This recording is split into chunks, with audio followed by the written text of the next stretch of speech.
Now, welcome to another edition of News from Naboo with Thor's Lightning Takes. And let's get right to the news. But this news is going to be all over the place because it's almost Christmas, so I guess journalism went on vacation early. Okay, and Merry Christmas. Merry early Christmas.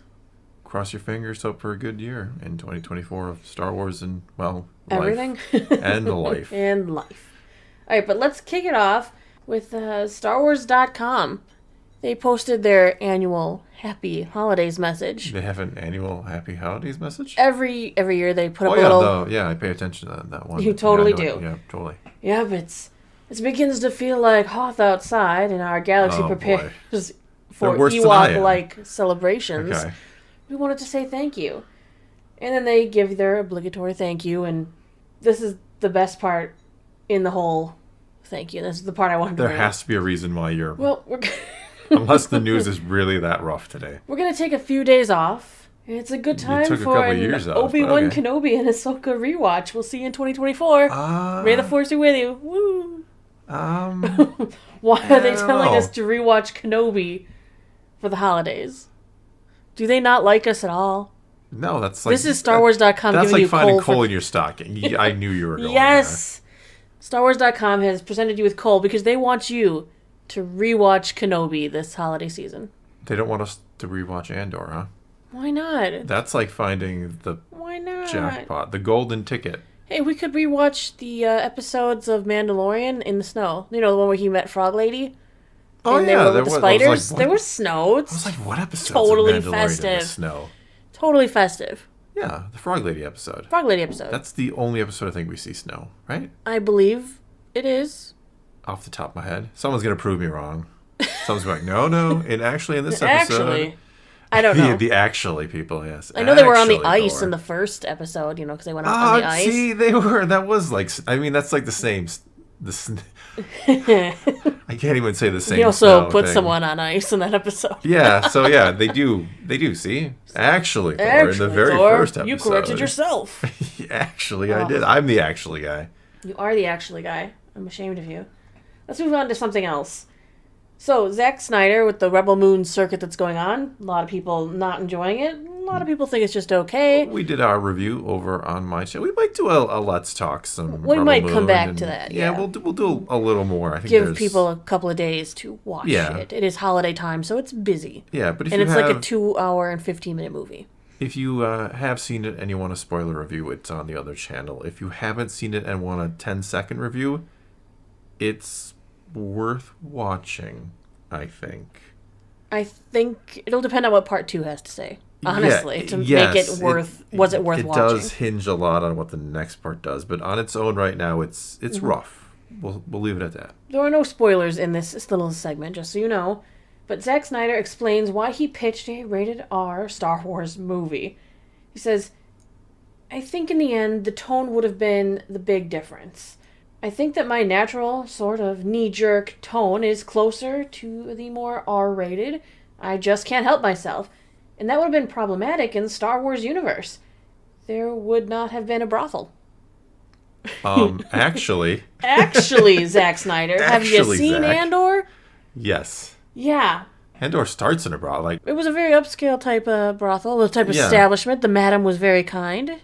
Well, you seem to know a lot about how these places work. Well, yeah, the madam, she's like the gatekeeper. Yeah. She's the one who hooks the girls up with the dudes. Now I see like an old. I can't even talk today. An Old West style brothel. Yes, well, that's what they had in Andor. It was a futuristic Old West style brothel where the madam was deciding which girl went with whom. Well, Star Wars is a long time ago in a galaxy far, far away, so... What is very sad is Zack Snyder rated R, it was a brothel. Honestly, when I watched the movie, that did not read as brothel to me. It was like one dude...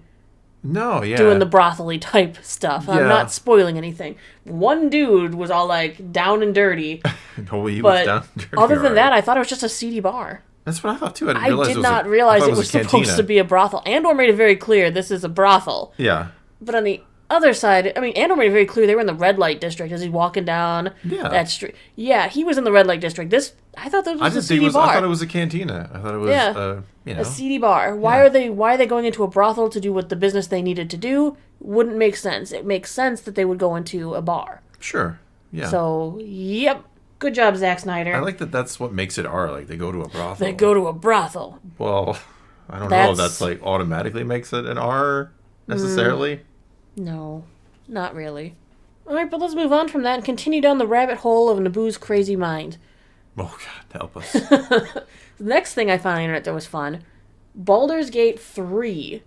The game of the year. The game that swept the Game Awards. The game that is beyond a game. Because you can play it through so many times that you may never play it the exact same way twice.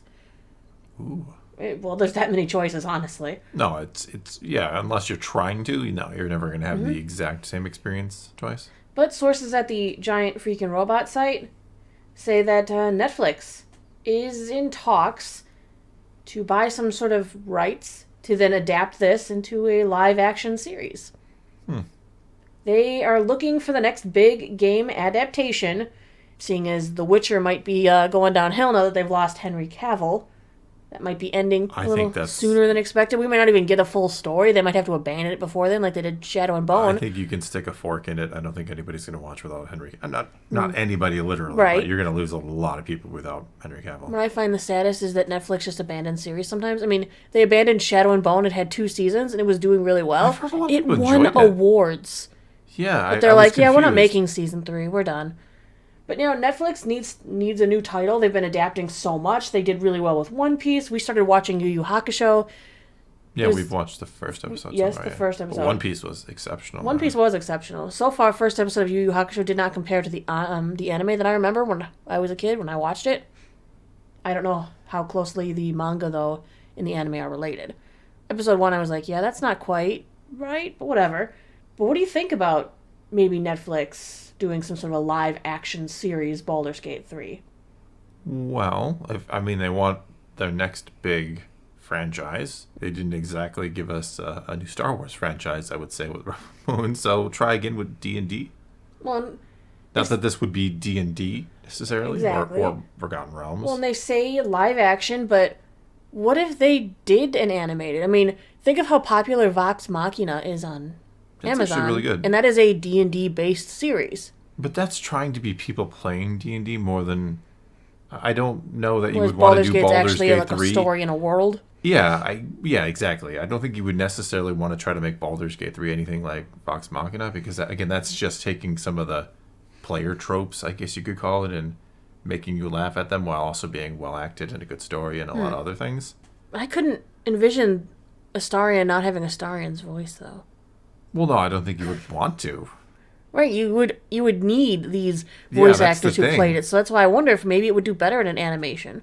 I think it would. I think because then you can tape the voice actors from the series.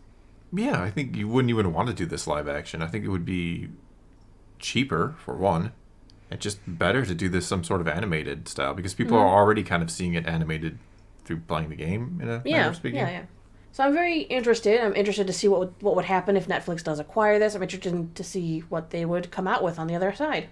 Yeah, I mean, we would definitely watch it because we love the game. I think a lot of people would give it a chance because they loved the game. Because the game was so good, yeah. And even people who haven't played the game because it just feels kind of imposing because it's so big. Yeah. Might want to check it out just to kind of see what the big deal is. So it would be a smart idea, I think, on their part. But do you get it right? Hard to say. I mean, we have Avatar, The Last Airbender, coming up from Netflix. We do in February. That's another one of those. You're playing with fire because you got to get that right. Otherwise, you're going to anger a lot of people. Myself included. You mean you're firebending? I wasn't even trying to go there, but yes. You're going to have a lot of people bending fire your way if you screw this one up. The last thing I kind of wanted to talk about. Okay, so when you have finally gotten season 2 of Tales of the Jedi confirmed. Yeah, well, we had that confirmed, but we didn't have confirmed it confirmed that it's definitely coming next year or something. We'll see when we get what it. What do you think about, and maybe they should, I would love to see a Tales of the Sith. I agree with that. Maybe some behind-the-scenes stories of what Palpatine was up to during the times he was acting in the shadows. Maybe some stories about Darth Maul. We do have some gaps in time. We could see a story about him. We know that... could be cool, yeah. Like the times when the Inquisitors were hunting him after the Empire was formed. It would be cool to see like what they did with Ahsoka or Dooku. I mean, though Ahsoka's was a little more pronounced with the different time periods. I think it would be cool to see kind of Maul's life. Maybe see some more of our Darth Tyrannus. That would be cool. Especially seeing as we did follow him through more of his Tales of the Jedi. Why can't we now turn around and continue following him into Tales of the Sith? That they could do a lot with that. Imagine doing Dooku, Maul, and Palpatine, and kind of you could expand it too. They don't have to be like quite so short. And a little kind of story for each over the same time period too. You can kind of overlap the stories because they do overlap and kind of. I think that could be really cool. I think there's a story to be told there. Let's get on the phone with Disney. Yes, Tales of the Sith. Make it happen, Captain. Yeah, do it. I think that's a really cool idea. Yeah. Now, will they? No, they're never going to do it. But why not? Well, they should be watching news from Naboo, but they shouldn't be. Someday if they watch will it, be. They might decide to try and outbid Netflix for Baulders Gate. I think there's a gold mine there if you can do it right. But I mean, there's so many things you can say that about, right? You have to do it right. Well, same with the God of War franchise. Yeah, absolutely. Well, there's so many of them. Right? I think video games is such a fertile ground, but then they take them and they don't know what they're doing. Especially because The Last of Us performed well for HBO. Yeah, that was phenomenal. So there are franchises of video games that could do really well. I think almost any franchise. The Mario movie did well. It's a little different than comparing that to The Last of Us. I'm not sure how I feel about live-action Zelda. Oh, God, they're doing it. They're doing it, but I'm currently... Does he speak? Does Link speak? Link doesn't, though. He never speaks. Huh? That's as much as you get out of Link. Yeah. Hey, listen. They'll have to... No, just... I got nothing. But everybody who's played. Yeah. Arguably the best Zelda game. Ocarina of Time. Ocarina of Time is so good. Though the new ones are also kind of good in a different way. I prefer Breath of the Wild over... Wow. Over the newest one, over the... Oh, okay. Yeah, Tears of the Kingdom. Okay, that's fine. I also haven't finished Tears of the Kingdom because I'm actually really turned off by the I need to build stuff thing. It's a little different. It just feels awkward that there's like 100 ways I can solve a puzzle. I'm like, but what if I want to just go from point A to... I want to play the game.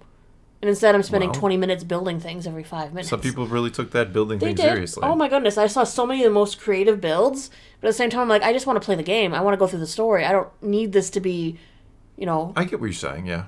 Roblox. It felt weird in a Zelda game, though not really, because Zelda games have always been kind of puzzly and creative. They should have a mode for people like me who just want to play the game and not build. Like, okay, you said all the stuff here for me to build a specific thing to get across a cavern. Just have it sit there for me. You're going to make me build it. It's the same thing, right? It's kind of like the feature of the game, though. The feature of the... Well, yeah, that's what I want. I want a feature of the game that turns that off. No, they you're set missing everything what I'm on the saying. shoreline for me to build a boat. Why can't you just have the boat there? Navi comes and builds it for you beforehand? Yes. Hey, I built you a boat. I'm just saying. It's not that the Navi edition. That mechanic just isn't for everybody. I don't need to build the death robot. Yeah, I agree with you. The parts that I really need to build something, just put them there for me. Come on. I want to go through and just play the game and not be stuck building things going, oh, I got the angle wrong. Let me shake this loose and start over. I'm sure there are a ton of people who enjoy the building aspect, and I'm sure there are people who do not. And it does feel different, right? It's something kind of very unique in a good or bad way, depending on your point of view. Yes. All right, but for now, that's all we got for you this time. Now it's your turn. Take to the comments below. Tell us what you think of any and all of today's news, and let's talk some Star Wars. And until next time, thanks for watching.